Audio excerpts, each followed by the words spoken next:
नमस्कार, जय महाराष्ट्र। तर आजचा जो व्हिडिओ आहे तो जरा वेगळ्या विषयावर घेतलाय आपण. तुम्ही पाहिलंच असेल थंबनेलला मी जे लावलेला आहे थंबनेल. आज तर आज जो विषय आहे ना खूप वेगळा विषय आपण घेतलेला आहे. आज मग अशी लाईव्ह घेतली मी, त्यावेळेस मला एक न्यूज चॅनलला एक बातमी दिसली आणि ती बातमी जेव्हा मी पाहिली ना अक्षरशः डोळ्यातनं पाणी आलं. त्या मुलीची आई, ज्या ठिकाणी ही घटना घडली त्या मुलीची आई एका न्यूज चॅनलशी बोलत होती किंवा त्या न्यूज चॅनलला माहिती देत होती की तिच्या मुलीबरोबर काय घडलं ते. तर ही घटना जी आहे ही जालना जिल्ह्यातील घटना आहे. आंबड या गावामधली ही घटना आहे, आंबड गावातली. तर ती मुलगी होती 16 वर्षाची आणि ती मुलगी माझ्या माहितीप्रमाणे 11वीला होती आणि त्या मुलीला न्यायाधीश व्हायचं होतं.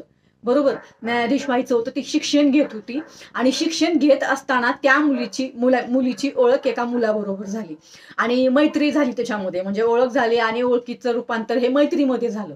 आणि मैत्री झाल्यानंतर त्या मुलानी त्या मुलीकडं तिच्या इंस्टाग्रामचा आयडी मागितला.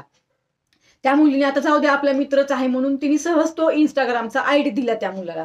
आणि त्या मुलाने तिच्या इन्स्टाला जाऊन तिचे जे फोटो होते ते एडिट केले आणि एडिटिंग करून त्या फोटोची तो मुलगा त्या मुलीकडं वेगळ्या प्रकारची मागणी करू लागला त्या मुलीला.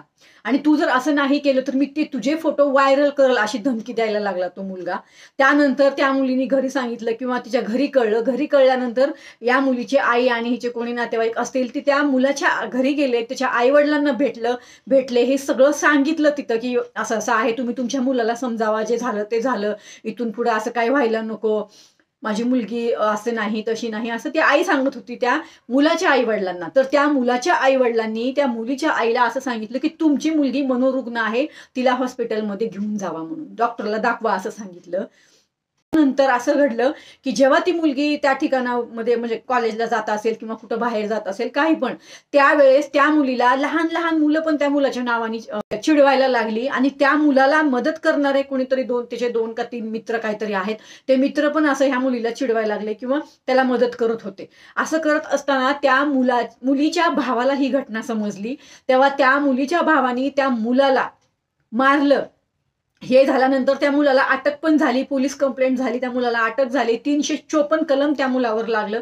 पण 354 कलमला सगळ्यांनाच माहिती आहे आपल्याकडं जामीन होतो. त्या मुलाचा लगेच जामीन झाला आणि जामीन झाल्याबरोबर त्या मुलाने त्या मुलीला फोन केला आणि सांगितलं की तुझ्या भावानी मला मारलं, मला अटक केली, मला पोलिसांनी पण मारलं, जो काही विषय झाला तो झाला, आता बघ मी बाहेर आलोय, आता तुझे फोटो कसे मी व्हायरल करतो, माझ्याकडे तुझे सगळ्या प्रकारचे फोटो आहेत, असं त्या मुलाने धमकी दिली त्या मुलीला. आणि जेव्हा त्या मुलीला हे सगळं कळलं आणि त्या मुलीला फोन आला, ती मुलगी घाबरली आणि त्या मुलीने गळफास लावून आत्महत्या केली. विचार करा, 11वीला मुलगी होती, त्या आई वडिलांनी किती कष्ट केले असतील. तिच्या नातेवाईकाची पण मी एक बाईट पाहिली, ते पण म्हणत होते की आम्ही शेतकरी कुटुंबातले आहोत आणि आम्ही 1-1 रुपया जमा करून आमच्या मुलीला शिक्षण देत होतो, तिला न्यायाधीश व्हायचं होतं आणि आम्ही 1-1 रुपया करून शिक्षण देत होतो त्या मुलीला. तर आता ह्याला न्याय कोण देणार असं त्यांचं म्हणणं. आणि त्या मुलीच्या आईची सुद्धा मी बाईट ऐकली. त्या मुलीची आई तर इतकी रडत होती ना, म्हणजे ना आपण पाहूच नाही शकत. मला इतकं वाईट वाटलं ना मग हे सगळं बघून. आणि त्याच्यानंतर त्याच्या मुलीच्या आईची मागणी काय आहे, त्या मुलाला फाशी व्हावी, त्या मुलाला फाशी व्हावी. कारण त्या मुलाला आता अटक झालेली आहे. त्याचे 2 मित्र वगैरे काहीतरी आहेत, ते आता फरार आहेत आणि त्याचे आई वडील पण फरार आहेत. पण त्याच्या आई वडिलांना सुद्धा लवकरात लवकर अटक करण्यात यावी. त्या मुलांना, ते मुलं जे कोणी मदत करत होते त्याचे मित्र त्या मुलाला, त्यांनाही अटक करण्यात यावी आणि कठोर कारवाई करण्यात यावी. कठोर कारवाई का करण्यात यावी, जेव्हा मुलीची आई घरी जाऊन त्या मुलाच्या आई वडिलांना भेटली होती तेव्हा ह्या मुलाच्या आई वडिलांनी का ह्याला मदत केली मुलाला. म्हणजे आपण सुद्धा आपल्या मुलांना किती पाठीशी घालतो आणि कितपत योग्य आहे हे बघा. आज किती त्या फॅमिलीतलं, ज्या ठिकाणची मुलगी आज गेलेली आहे त्या फॅमिलीचं, त्या कुटुंबाचं किती मोठं लॉस किंवा किती मोठं नुकसान झालेलं आहे, आपण विचार सुद्धा करू शकत नाही. ती मुलगी गेलेली येणार आहे का मला सांगा. आज किती आपण ही घटना अशा प्रकारच्या होतात ना तेव्हा आपण फक्त मोर्चे काढतो, मेणबत्त्या लावतो, तोडफोड करतो. काय उपयोग आहे ह्याचा? काय उपयोग आहे मला तुम्ही सांगा, काय उपयोग आहे हे करून? गेलेली मुलगी येणार आहे का? त्या कुटुंबाला परत आधार तसा मिळणार आहे का अगोदरचा? त्या कुटुंबाचं मानसिक जे आत्ता छळ झालाय तो परत येणार आहे का? मला सांगा. तर त्या मुलीच्या आईची मागणी अशी आहे की त्या मुलाला फाशी व्हावी. का त्या मुलाला फाशी व्हावी? कारण अशा घटना परत घडायला नको. आपण सारखंच म्हणतो हो फाशी व्हावी, फाशी व्हावी. कुठं फाशी होते? पण काहीच होत नाहीये, काहीही होत नाही. कुणी येतं महिलांची छेड काढतं, कुणी येतं मुलींची छेड काढतं, कुणी येतं मुलींवर महिलांवर बलात्कार करून जातं, कुणी येतं महिलांचा मुलींचा विनयभंग करतं. काय होतं ना, आपण थोड्याशा भावनिक आहोत महिला सर्वच, मुली काय आणि महिला काय.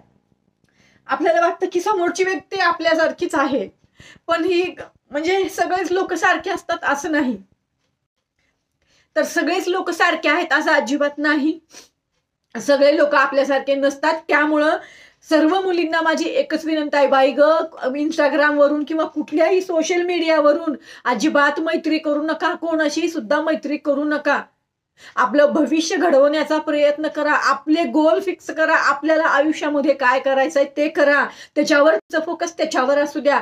ह्या असल्या मैत्रीवर किंवा प्रेमावर काही नाही. सगळी स्वार्थी जग आहे हे. फक्त स्वार्थ आहे, स्वार्थ साधू लोक आहेत या ठिकाणी. मला तर असं वाटतं सगळीकडे ना हे असंच झालेलं आहे. दुसरं म्हणजे ह्याच्यावर मला असं सांगायचं की अशा घटनांवर कठोर कारवाई का नाही होत, कठोर कायदे का नाही आहेत? बघा, हे बघा, कठोर कारवाई होऊन काही उपयोग नाहीये, काही उपयोग नाहीये. एखाद्या व्यक्तीला फाशी होऊन पण काय उपयोग आहे मला सांगा? परत ह्या घटना घडतात महाराष्ट्रामध्ये वारंवार आणि देशात पण कुठेही अशा वारंवार घटना घडत आहेत. जर ह्या घटनांना थांबवायचं असेल तर सरकारला सुद्धा माझी विनंती आहे की कठोर कारवाई झाली पाहिजे. लोकांच्या मुली बालिका रस्त्यावर आलेल्या आहेत का अशा प्रकारे महिलांचा किंवा मुलींचा छळ व्हायला? त्या एका मुलीला घडवण्यासाठी त्या आई वडिलांचे कष्ट असतात, त्या मुलीचे कष्ट असतात, त्या कुटुंबाचे कष्ट असतात. म्हणजे इतका त्रास होतोय ना, पण आपल्याला काही करायचं असून सुद्धा काही वेळेस आपण काहीच नाही करू शकत, मला असं वाटतं. त्यामुळे नक्कीच या गोष्टीची जास्तीत जास्त दखल घेण्यात यावी आणि माणूस गेल्यावर किंवा ती व्यक्ती गेल्यानंतर मेणबत्त्या पेटवून किंवा कुठलेही मोर्चे काढून काहीही उपयोग होत नाही. त्यामुळे सरकारला सुद्धा माझी विनंती आहे हात जोडून की हे अशा कुठल्याही घटनांवर जे काही महिलांचे छळ होत आहेत किंवा जे काही महिलांना त्रास होतोय त्याच्यावर कठोर कारवाई केली पाहिजे आणि कठोर कायदा हा अस्तित्वात आणला पाहिजे. तर तुम्हाला काय वाटतं? नक्कीच ह्याच्यावर तुमचं मत व्यक्त करा.